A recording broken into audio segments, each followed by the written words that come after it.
Hello বন্ধুরা, আজ ভিডিওর শুরুতেই তোমাদের একটা মজাদার লাড্ডুর রেসিপি নিয়ে আসলাম। আশা করি সবার ভালো লাগবে।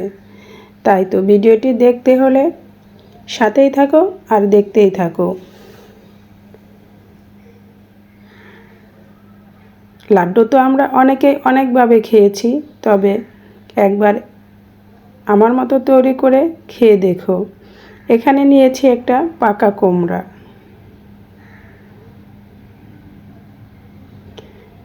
আমি নূপুর শাহ, ঢাকা, বাংলাদেশ থেকে বলতেছি। কাছে কিংবা দূরে যে যেখান থেকে এই মুহূর্তে আমার ভিডিওটি দেখতেছ, সবাইকে নমস্কার ও অনেক অনেক ভালোবাসা। ভালোবাসা দিয়েই শুরু করছি আজকের ভিডিওটি।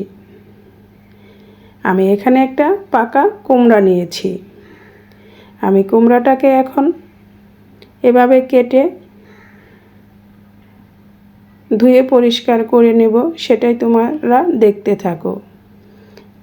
আমি কুমড়াটার এই সাদা বা সবুজ অংশটা আমি কেটে একদম ফেলে দিচ্ছি এবং মাঝখানে যে বিচির অংশ সেটাও কেটে ফেলে দিচ্ছি। আমি ভিডিওটা একটু টেনে দিয়েছি, কারণ তা না হলে ভিডিওটা অনেক বড় হয়ে যাবে। আমার কাটা হয়ে গিয়েছে। এখন আমি এটাকে ভালো করে জলে ধুয়ে নিতে হবে। ধুয়ে জল থেকে উঠিয়ে নেব।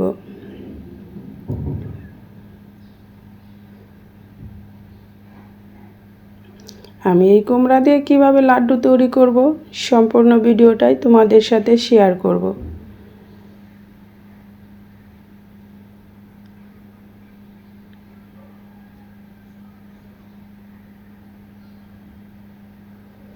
আর ভিডিওটি দেখতে দেখতে যারা একটা লাইক দিতে ভুলে গিয়েছো, ভিডিও শুরুতে একটা লাইক দিয়ে অবশ্যই ভিডিওটা কন্টিনিউ করবে। আমি ধুয়ে একটা প্রেসার কুকারে নিয়েছি। এটা 5 লিটারের প্রেসার কুকার দিয়ে প্রেসার কুকারে বসিয়ে দিয়েছি। আর এখানে নিয়েছি আমি এলাচ গোটা এলাচ থেকে আমি বিচিটা ছাড়িয়ে নিয়েছি। আর এর সাথে নিয়ে নিচ্ছি 1 টেবিল চামচ চিনি। আমি এখন এটাকে শিলপাটায় ভালো করে বেটে নেব। চিনি আর এলাচ গোটার বিচি দিয়ে বেটে নিলাম। এটা এখন একটা পাত্রে রেখে দেব।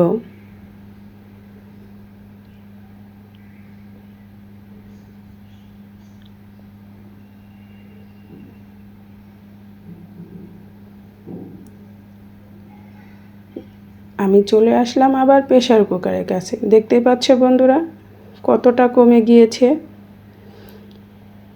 একদম সিদ্ধ হয়ে এটা জল ছেড়ে দিয়েছে।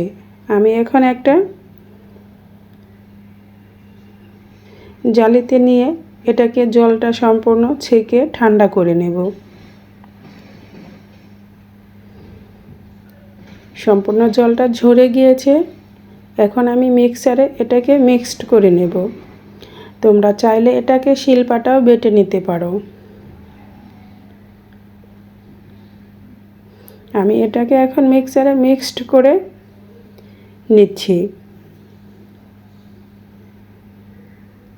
মিক্সারে মিক্সড করা শেষ। একটু একটু জল আছে। আমি একটা প্যানের ভিতরে যখন দিয়েছি ক্যামেরাটা অন করতে ভুলে গিয়েছিলাম। সরি বন্ধুরা, আমাকে ক্ষমা দৃষ্টিতে দেখবে। আমি যখন প্যানে দিয়েছি তখন সিদ্ধ কুমড়ার সাথে দিয়েছি পরিমাণ মতো চিনি আর দিয়েছি গুঁড়া দুধ প্রায় 300 গ্রামের মতো। মিষ্টি যে যেরকম খাবে ঠিক সেই রকমই দিবে পরিমাণ মতো, তবে গুঁড়া দুধের পরিমাণটা একটু বেশি দিতে হবে। এখন সম্পূর্ণটা আমি ভালো করে মিক্সড করে এভাবে নেড়ে চেড়ে নিচ্ছি। এটা অনবরত এভাবে লাড়তে হবে, কারণ যাতে নিচে লেগে না যায়। লেগে গেলে দেখা যাবে কালারটাও অন্যরকম হয়ে যাবে এবং পুরো একটা গন্ধ আসবে।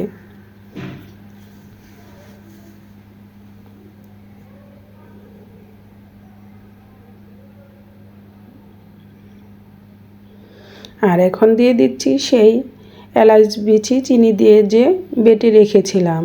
এটা দিয়ে এখন ভালো করে মিক্সড করে নিচ্ছি।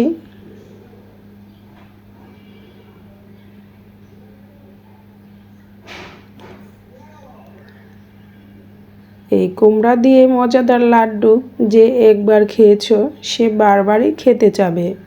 এতটা মজাদার হয়, একবার বানিয়ে না খেলে বুঝতেই পারবে না।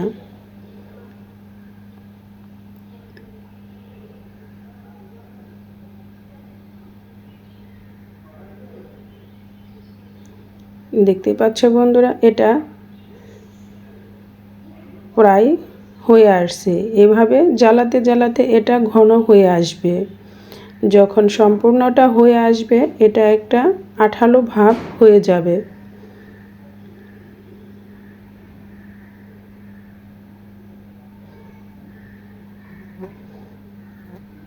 এটা 4-5টা এভাবে ভালো করে নেড়ে চেড়ে নিতে হবে যাতে কোথাও লেগে না যায়।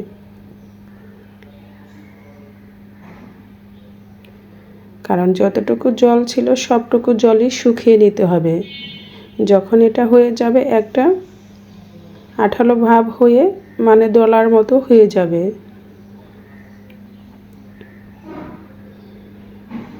তখন নিচ থেকে বোঝা যাবে যে একটা হয়ে গিয়েছে। আমি এখন চুলা থেকে এটাকে নামিয়ে নিচ্ছি। এটা একটু ঠান্ডা করে নেব।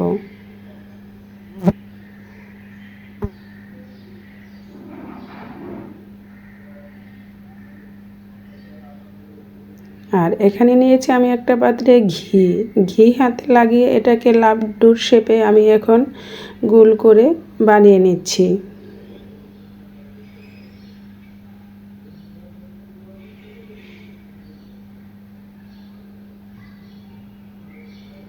আমি প্রত্যেকটা এভাবে গোল গোল করে বানিয়ে নিচ্ছি।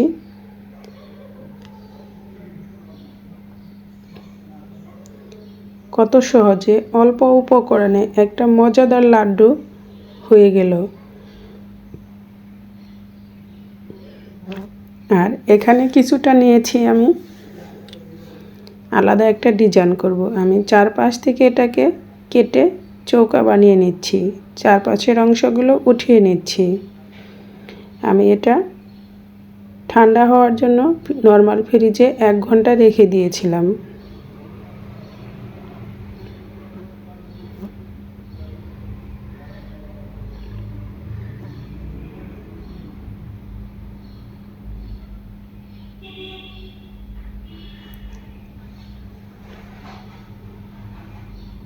আমি আবার বাকি অংশটুকু লাড্ডু বানিয়ে নিচ্ছি।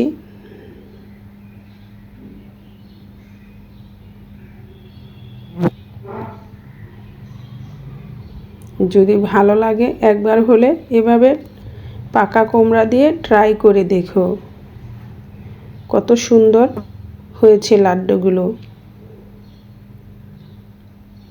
আর খেতেও খুবই সুস্বাদু হয়েছিল।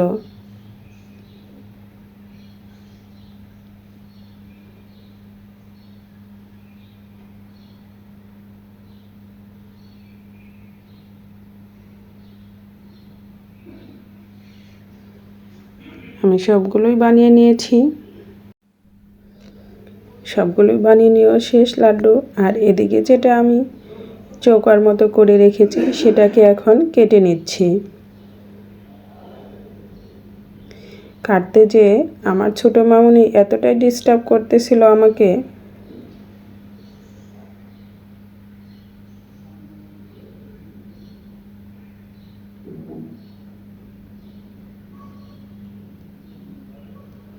ওই যে আমার ছোট্ট মামুনি দেখতেই পাচ্ছ, সে আমার পাশেই আছে।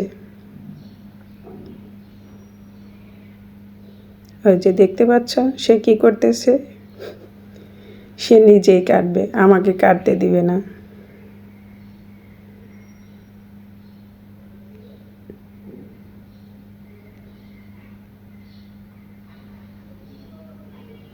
আমাকে সে কাটতেও দিচ্ছে না, এক পাশ থেকে আবার উঠিয়ে নিচ্ছে।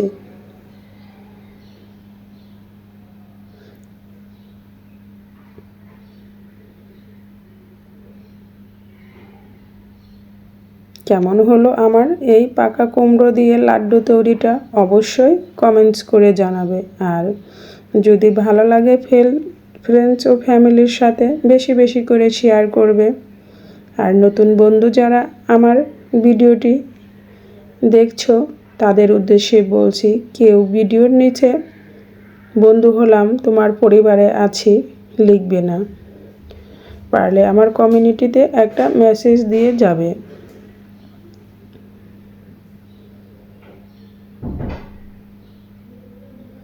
দেখতে পাচ্ছ সে উঠিয়ে নিচ্ছে। সবাই ভালো থেকো, সুস্থ থেকো, আবার দেখা হবে। আজকের মতো এখানেই বিদায় নিচ্ছি।